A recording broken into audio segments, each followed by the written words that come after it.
고통을 위해서 기도하신 분이다 라고 생각을 하면 우리가 예수님을 너무 쉽게 생각하는 것입니다.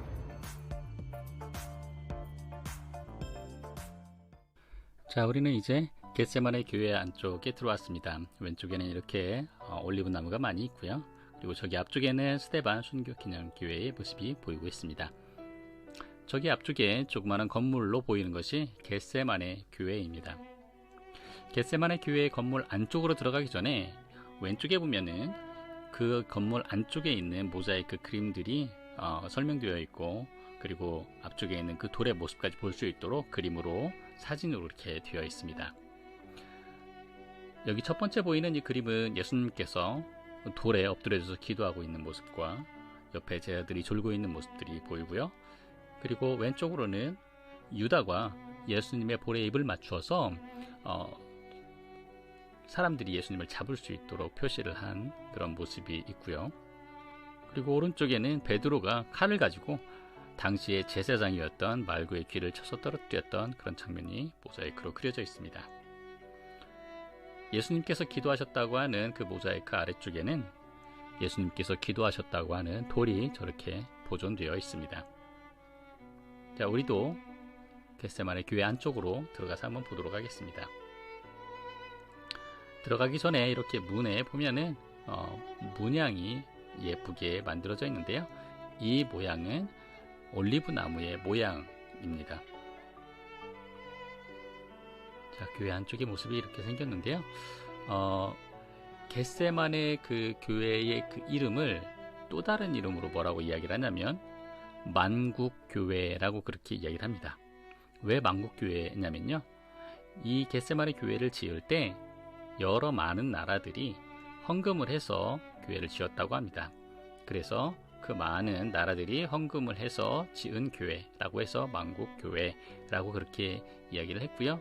그 헌금했던 나라들을 기념하기 위해서 이렇게 천정에 돔 하나에 그 헌금했던 나라들을 상징하는 국기 또는 상징의 모습들이 저렇게 표현되어 있는 것을 볼 수가 있습니다. 그래서 겟세마네 교회 또는 만국교회라고 그렇게 부르는 것을 볼 수가 있고요. 안쪽에 보면 이렇게 예수님께서 기도하셨다고 하는 돌이 이렇게 가운데에 보존되어 있고요. 예수님께서 기도하셨다고 하는 이 돌 뒤쪽으로는 조그만한 제단이 하나 있는데요. 이 제단은 캐톨릭 이 신부님들이 미사를 드릴 때 신부님들이 이렇게 이 미사를 집도하는 그런 장소입니다. 앞에서 말씀드렸던 것과 같이 위쪽에 예수님께서 기도하시는 모습, 제자들의 모습, 그리고 왼쪽에는 유다가 예수님의 볼에 입을 맞추는 모습이 있고요. 그리고 오른쪽으로는 베드로가 말구의 귀를 쳐서 떨어뜨렸던 그 장면의 그림이 있습니다.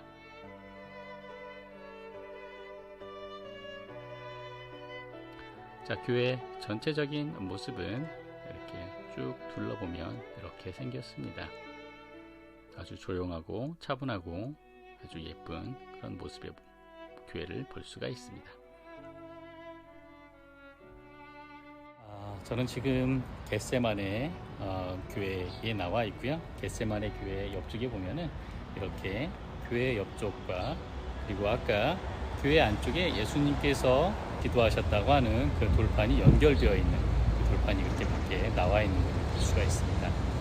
자, 겟세마네의 뜻은 get 하면은 무언가를 둘러 짜다 라고 하는 그런 뜻이고요. 그리고 쉐멘 하면은 이게 기름입니다. 즉 무슨 얘기냐면 기름을 둘러 짜는 장소가 이제 겟세마네예요. 그러면 여기 그 산 이름 자체가 이 감람산, 이 올리브 나무를 재배하는 곳이었기 때문에 기름을 짰다는 것은 여기에서 올리브 기름을 짰던 그런 장소가 있었다는 겁니다.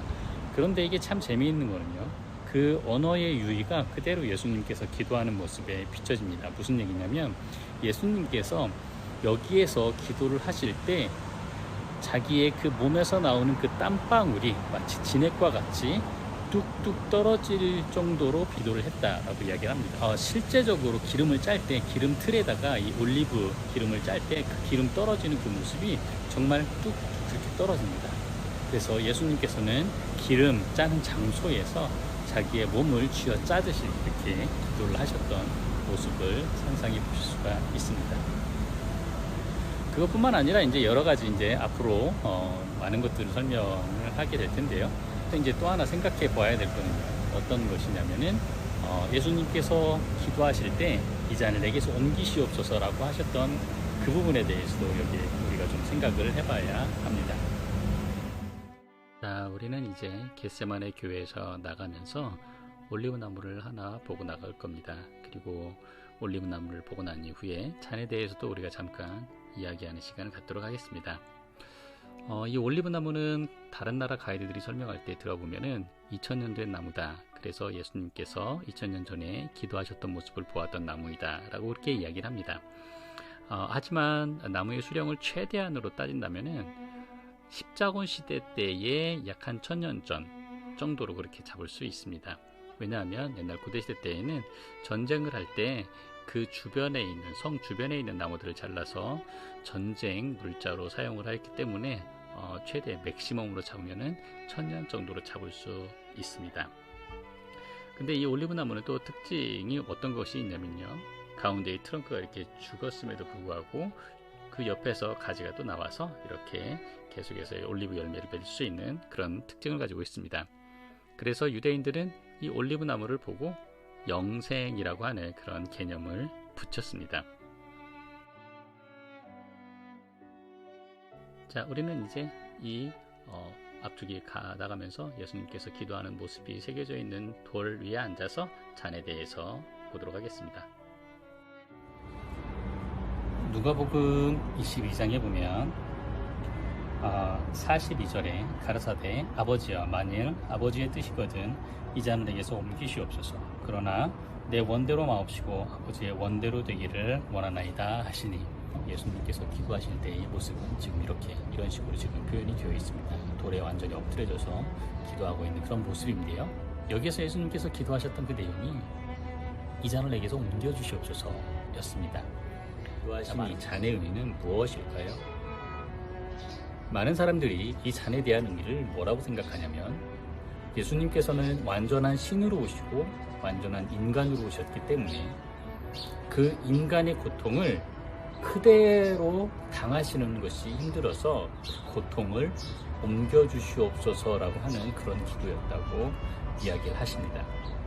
그런데 조금 생각해보면요, 예수님께서는 지금 세상의 모든 죄를 사하시기 위해서 3년 동안 공생의 사역을 하시고, 그리고 마지막 날 드디어 십자가를 지시기에 바로 전날에 그 십자가를 위해서 기도를 하시고 계시는 중이십니다. 근데 그 사역의 완성이 되는 그 날에 그 고통이 너무 힘들으니 그 고통을 좀 없애주십시오 라고 그렇게 기도를 하신 걸로 우리가 이해를 하는 겁니다. 예수님께서 그 기도를 하신 게 정말 맞을까요? 근데 구약에 보면은요, 이 잔이라고 하는 이 의미를 하나님의 진노의 잔 또는 기쁨을 표현할 때 내 잔이 넘치나이다 라고 하는 부분들을 보면, 이 잔이라고 하는 그 의미는 무언가 물리적으로 나에게 다가오는 그런 의미는 아닌 것 같습니다.